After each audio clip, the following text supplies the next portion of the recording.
नमस्कार दोस्तों, आप देख रहे हैं ग्रो विद गरिमा। और अगर आप यूजीसी नेट जेआरएफ एजुकेशन की तैयारी कर रहे हैं तो आज की यह वीडियो आपके लिए बहुत महत्वपूर्ण होने वाली है। अच्छा सोचिए, एक ही क्लास में पढ़ने वाले दो बच्चों में से एक बच्चा बहुत जल्दी समझ जाता है जबकि दूसरा थोड़ा समय लेता है। कुछ लोग गणित में बहुत अच्छे होते हैं और कुछ संगीत में और कुछ लोगों से बातें करने में। तो क्या बुद्धिमत्ता केवल पढ़ाई में तेज होने का नाम है या फिर बुद्धिमत्ता इसके अलावा भी बहुत कुछ है? आज की इस वीडियो में हम एजुकेशनल साइकोलॉजी के सबसे महत्वपूर्ण टॉपिक बुद्धिमत्ता यानी इंटेलिजेंस की पूरी कहानी की तरह समझेंगे। इस वीडियो में हम जानेंगे बुद्धिमत्ता क्या होती है, इसकी प्रमुख परिभाषाएं, बुद्धिमत्ता की विशेषताएं, बुद्धिमत्ता के महत्वपूर्ण सिद्धांत, बुद्धिमत्ता के प्रकार और बुद्धिमत्ता का मापन और बुद्धिमत्ता को प्रभावित करने वाले कारक। तो वीडियो को अंत तक ज़रूर देखिए क्योंकि यह टॉपिक यूजीसी नेट जेआरएफ में बार बार पूछा जाता है। तो चलिए शुरू करते हैं। सबसे पहले बात करते हैं बुद्धिमत्ता या इंटेलिजेंस का अर्थ, यानी बुद्धिमत्ता क्या है। सबसे पहले समझते हैं कि वास्तव में बुद्धिमत्ता होती क्या है। बुद्धिमत्ता व्यक्ति की वह मानसिक क्षमता है जिसके द्वारा वह सीखता है। सरल शब्दों में कहो तो बुद्धिमत्ता जो है वो एक मानसिक क्षमता है जिसके द्वारा व्यक्ति जो है समस्याओं का समाधान करना सीखता है, नई परिस्थितियों में स्वयं को अनुकूलित करता है, तर्क और निर्णय लेता है। अब देखिए यहाँ पे एक और दिया हुआ है। सरल शब्दों में क्या कह सकते हैं हम? बुद्धिमत्ता बराबर सीखने, समझने और समस्याओं को हल करने की क्षमता। इसीलिए कहा जाता है बुद्धिमत्ता यानी कि सीखने, समझने और समस्याओं को हल करने की क्षमता। यही कारण है कि कोई व्यक्ति गणित में अच्छा होता है, कोई कला में और कोई नेतृत्व में। अब बात आती है बुद्धिमत्ता की प्रमुख परिभाषाओं की। अब देखते हैं कि विभिन्न मनोवैज्ञानिकों ने बुद्धिमत्ता को कैसे परिभाषित किया है। सबसे पहले आते हैं एल्फ्रेड बिने।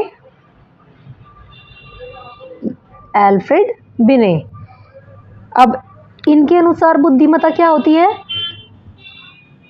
समझिए। बुद्धिमत्ता वह क्षमता है जिसके द्वारा व्यक्ति निर्णय लेता है, समझता है और तर्क करता है। अब बात करते हैं लुईस टर्मन की। इनके अनुसार बुद्धिमत्ता का मुख्य आधार होता है अमूर्त चिंतन यानी कि एब्स्ट्रैक्ट थिंकिंग। अब है बात स्टर्न की, विलियम स्टर्न। इन्होंने क्या कहा है बुद्धिमत्ता को? बुद्धिमत्ता जो है वो व्यक्ति की नई परिस्थितियों के साथ समायोजन करने की क्षमता है। यानी कि इनके अनुसार जो है जब हम नई परिस्थितियों में समायोजन कर लेते हैं, एडजस्ट कर लेते हैं, परिस्थितियों के साथ एडजस्ट हो जाते हैं तो वो बुद्धिमत्ता कहलाती है। अब बात करते हैं डेविड वेक्सलर की। ये क्या कहते हैं बुद्धिमत्ता के बारे में?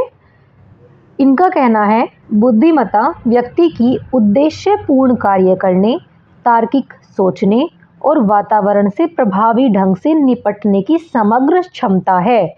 यानी कि जब हम कोई कार्य करते हैं जिसका कोई उद्देश्य होता है, तार्किक सोचना यानी तर्क से हम जब सोचते हैं कि कोई काम वैज्ञानिक तरीके से सोचते हैं, और वातावरण के साथ प्रभावी ढंग से निपटना यानी किसी भी प्रकार की परिस्थिति हो उसके साथ समायोजन करना या उससे निपटना, इस सभी की जो है समग्र क्षमता को ही बुद्धिमत्ता डेविड वेक्सलर मानते हैं। अब बात आती है बुद्धिमत्ता की विशेषताओं की। अब देखिए प्रश्न यह उठता है कि बुद्धिमत्ता की प्रमुख विशेषता क्या होती है। सबसे पहली विशेषता होती है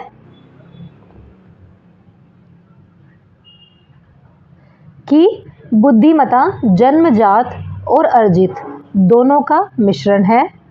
दूसरी, यह समस्याओं को हल करने की क्षमता से जुड़ी है। तीसरी होती है यह व्यक्ति से व्यक्ति में भिन्न होती है, यानी कि प्रत्येक व्यक्ति में अलग अलग प्रकार की बुद्धिमत्ता होती है। यह मानसिक विकास के साथ बढ़ती है। जैसे जैसे व्यक्ति का मानसिक विकास होता जाता है, उसकी इंटेलिजेंस यानी बुद्धिमत्ता बढ़ती जाती है। और पांचवी सबसे महत्वपूर्ण बात यह है कि बुद्धिमत्ता जो है वो सीखने की गति को प्रभावित करती है। जिसमें जितनी ज़्यादा इंटेलिजेंस होगी वो उतना ज़्यादा उतना आसानी से किसी चीज़ को सीख सकता है। अब आते हैं बुद्धिमत्ता के प्रमुख सिद्धांत यानी थ्योरीज ऑफ इंटेलिजेंस। इस टॉपिक के सबसे महत्वपूर्ण हिस्सा है ये, और यही वह भाग है जिससे यूजीसी नेट में सबसे अधिक प्रश्न जो हैं पूछे जाते हैं। तो चलिए सबसे पहले बात करेंगे हम। सबसे पहला सिद्धांत है एक कारक सिद्धांत यानी सिंगल फैक्टर थ्योरी। इसके प्रतिपादक हैं चार्ल्स स्पीयरमैन।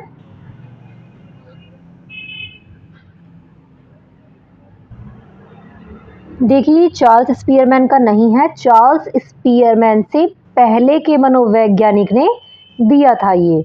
इसके मुख्य विचार क्या हैं?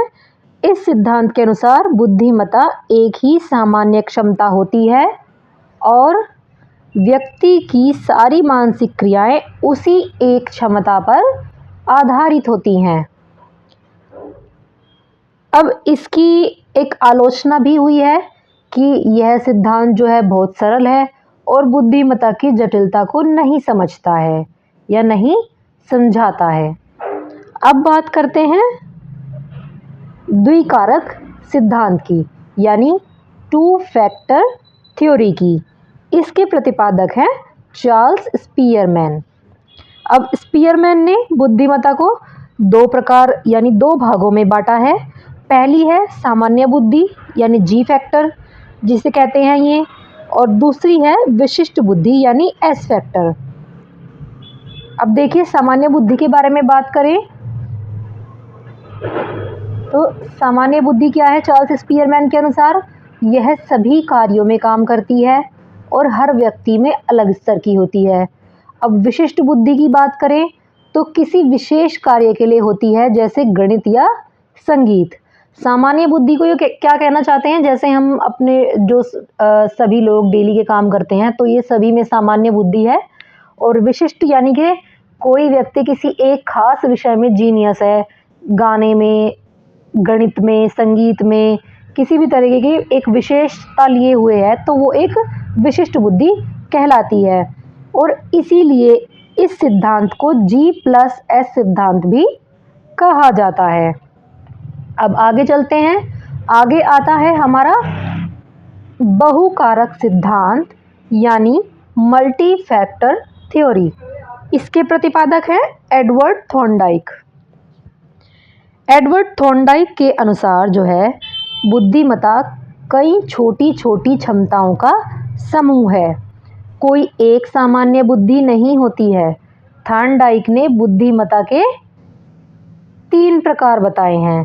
सबसे पहली है अमूर्त बुद्धि, विचारों और प्रतीकों से संबंधित, यानी कि जो विचार या प्रतीक चिन्ह होते हैं जो हम अपने मस्तिष्क में संजो लेते हैं उनसे संबंधित होती है अमूर्त बुद्धि। फिर आती है यांत्रिक बुद्धि, मशीन और वस्तुओं को समझने की क्षमता, यानी कि जो मशीनें हैं, वस्तुएं हैं, इन सभी को जो हम समझते हैं उसे उन्होंने यांत्रिक बुद्धि कहा है। फिर आती है सामाजिक बुद्धि, लोगों के साथ व्यवहार करने की क्षमता, उसे इन्होंने सामाजिक बुद्धि कहा है। अब आगे चलते हैं समूह कारक सिद्धांत यानी ग्रुप फैक्टर थ्योरी पर। इसके प्रतिपादक हैं L. थर्स्टन। इन्होंने क्या कहा है? इन्होंने प्राथमिक मानसिक योग्यताएं यानी प्राइमरी मेंटल एबिलिटीज़ बताई हैं। जैसे उन्होंने 7 प्रमुख मानसिक योग्यताएं बताई हैं। सबसे पहली है शब्द समझने की क्षमता, शब्द प्रवाह, संख्यात्मक क्षमता, स्थानिक क्षमता, स्मृति, तर्क शक्ति और अवधारणात्मक गति। अब आते हैं पांचवें सिद्धांत पर, यानी कि त्रिआयामी सिद्धांत, स्ट्रक्चर ऑफ इंटेलेक्ट थ्योरी। इसके प्रतिपादक है जेपी गिलफोर्ड। अब इन्होंने बुद्धिमत्ता को जो है 3 आयामों में विभाजित किया है। सबसे पहला है क्रियाएं, यानी ऑपरेशंस। इसमें इन्होंने बताया है मानसिक प्रक्रियाएं। और दूसरा है विषय वस्तु, यानी कंटेंट्स, जानकारी का प्रकार। अब है उत्पाद, इसमें आएगा मानसिक क्रिया का परिणाम। अब इनके संयोजन से इन्होंने 150 प्रकार की बुद्धिमत्ताएं बनती हैं, जो इन्होंने बताया है इनके अनुसार। ठीक है, अब आते हैं अगले सिद्धांत पर। अगला सिद्धांत है हमारा पदानुक्रम सिद्धांत, यानी हायरार्किकल थ्योरी। इसके प्रतिपादक हैं वर्नन। इस सिद्धांत के अनुसार बुद्धिमत्ता एक स्तरीय संरचना में होती है, इसलिए इसमें इन्होंने बुद्धिमत्ता के स्तर बताए हैं। देखिए आगे चलते हैं। अब इन्होंने बताया है कि सबसे ऊपर जो होती है वो सामान्य बुद्धि होती है, उसके नीचे यानी बीच में होती हैं समूह क्षमताएं, और सबसे नीचे होती हैं विशिष्ट क्षमताएं।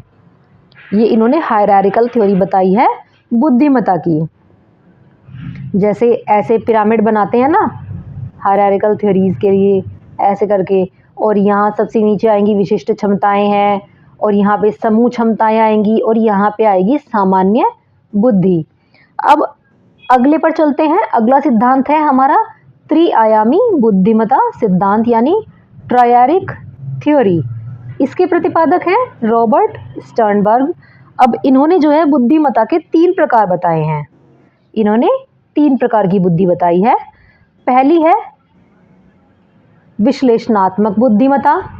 इसके अंतर्गत क्या आएगा, ये जो है समस्या समाधान और तर्क से जुड़ी हुई है। अब दूसरी आपकी आएगी रचनात्मक बुद्धिमत्ता, जो नई चीज़ें बनाने और नए विचार देने से संबंधित होती है। फिर आती है आपकी व्यवहारिक बुद्धिमत्ता। ये जो है वास्तविक जीवन की समस्याओं को हल करने में काम आती है, वास्तविक जीवन में काम आने वाली बुद्धि है। अब आते हैं बहुबुद्धिमत्ता सिद्धांत, यानी मल्टीपल इंटेलिजेंस थ्योरी। इसके प्रतिपादक हैं हार्वर्ड गार्डनर। इन्होंने बुद्धिमत्ता के कई प्रकार बताए हैं। इनके अनुसार बुद्धिमत्ता जो है वो केवल एक नहीं होती है, बल्कि इसके कई प्रकार होते हैं। अब बात करते हैं उन्होंने कौन कौन से प्रकार बताए हैं। सबसे पहली है भाषाई बुद्धिमत्ता, दूसरी तार्किक गणितीय बुद्धिमत्ता, तीसरी संगीतीय बुद्धिमत्ता, चौथी स्थानिक बुद्धिमत्ता, पांचवी है शारीरिक गतिशील बुद्धिमत्ता, छठी हो जाएगी अंतर्वैयक्तिक बुद्धिमत्ता, सातवीं हो जाएगी अंतःवैयक्तिक बुद्धिमत्ता, और अंतिम है प्राकृतिक बुद्धिमत्ता। बाद में उन्होंने जो है अस्तित्ववादी बुद्धिमत्ता भी इसमें जोड़ी थी। अब आगे चलते हैं। अब बात करेंगे बुद्धिमत्ता के प्रकार के बारे में, कि बुद्धिमत्ता जो है कितने प्रकार की होती है। बुद्धिमत्ता के 3 प्रकार होते हैं, अमूर्त, सामाजिक और यांत्रिक। अब आगे चलते हैं। आगे बात करेंगे बुद्धिमत्ता के मापन के बारे में। बुद्धिमत्ता का मापन यानी मेजरमेंट ऑफ इंटेलिजेंस। बुद्धिमत्ता को IQ यानी इंटेलिजेंट क्वोटिएंट द्वारा मापा जाता है। इसका सूत्र होता है IQ बराबर मानसिक आयु बटे वास्तविक आयु गुना 100। IQ बराबर मानसिक आयु यानी मेंटल एज बट्टे वास्तविक आयु यानी कि एक्चुअल एज जो है मल्टी 100। ऐसे करके जो है ये इसका सूत्र है IQ निकालने का। अब बात करते हैं इसके माध्यम से क्या होता है कि व्यक्ति की बुद्धिमत्ता का जो स्तर है उसका पता लगाया जाता है। ठीक है, अब आगे चलते हैं। आगे क्या है हमारा प्रमुख बुद्धिमत्ता परीक्षण। यहाँ पर हम बुद्धिमत्ता के सिर्फ परीक्षणों के नाम जानेंगे, डिटेल में इनके बारे में हम आगे वीडियो बनाएंगे जिसमें आप डिटेल में इन टेस्ट्स के बारे में जान सकेंगे। ठीक है, यहाँ पर हम सिर्फ इनके नाम जानने वाले हैं। सबसे पहला है बीने साइमन टेस्ट, फिर है स्टैनफोर्ड बिने टेस्ट, तीसरा है वेक्सलर इंटेलिजेंस टेस्ट और चौथा है आर्मी अल्फा और बीटा टेस्ट। अब आगे आते हैं बुद्धिमत्ता को प्रभावित करने वाले कारकों पर। बुद्धिमत्ता कई कारकों से जो है प्रभावित होती है। सबसे पहला क्या होता है आनुवंशिकता, दूसरा वातावरण, तीसरा शिक्षा, चौथा पोषण और पांचवा है सामाजिक अनुभव। बुद्धिमत्ता जो है इन सभी कारकों से प्रभावित होती है। इन पांचों कारकों पर बुद्धिमत्ता काफ़ी हद तक निर्भर करती है। यानी कि हम कह सकते हैं जैसे हमारा वातावरण होगा उसी प्रकार से हमारी बुद्धिमत्ता डिसाइड होती है काफ़ी हद तक। जैसे हमारे आनुवंशिक गुण यानी कि हमारे माता पिता से हमें बुद्धि या बुद्धिमत्ता के जो गुण प्राप्त होंगे उससे हमारी बुद्धि का स्तर तय होता है। हमारी शिक्षा, हमारा पोषण कैसा है और हमारा समाज कैसा है, हम किस समाज किस एनवायरनमेंट में रह रहे हैं, इन सभी से बुद्धिमत्ता प्रभावित होती है। अब बात करते हैं परीक्षा के कुछ महत्वपूर्ण तथ्य जिनके बारे में अक्सर जो है एग्ज़ाम में क्वेश्चन आते हैं, इम्पॉर्टेंट टॉपिक्स। देखिए ये जो पूरा है ये पूरा आप नोट कर सकते हैं। ये आपके लिए शॉर्ट नोट्स बनाए हुए हैं, आप इनको नोट कर सकते हैं, एग्ज़ाम से पहले अच्छे से रिवाइज कर सकते हैं। ये आपके एग्ज़ाम के लिए, आपका JRF क्वालिफाई कराने के लिए बेस्ट है। अब चलिए बात करते हैं परीक्षा के महत्वपूर्ण तथ्य। UGC नेट में अक्सर ये प्रश्न पूछे जाते हैं जैसे G और S फैक्टर किसने दिया, मल्टीपल इंटेलिजेंस किसका सिद्धांत है, ट्रायरिक थ्योरी किसकी है, थर्स्टन की प्राइमर मेंटल एबिलिटीज़ क्या हैं, गिलफोर्ड का स्ट्रक्चर ऑफ इंटेलेक्ट मॉडल क्या है। ठीक है, तो आज की इस वीडियो में हमने विस्तार से समझा कि बुद्धि क्या होती है, इसकी परिभाषाएं, विशेषताएं वगैरह वगैरह। अब ये अगर आपको UGC नेट JRF एजुकेशन की तैयारी कर रहे हैं तो ये टॉपिक जो है आपके लिए बहुत महत्वपूर्ण है। और अगर आपको वीडियो अच्छी लगी हो, उपयोगी लगी हो तो वीडियो को लाइक करें, चैनल को सब्सक्राइब करें और इसे अपने उन दोस्तों के साथ ज़रूर शेयर करें जो नेट JRF की तैयारी कर रहे हैं। और अगर आपको किसी विशेष टॉपिक पर कोई वीडियो चाहिए तो आप कमेंट में मुझे बता सकते हैं। अब मैं मिलूंगी आपसे अगली वीडियो में एक और महत्वपूर्ण टॉपिक के साथ। धन्यवाद।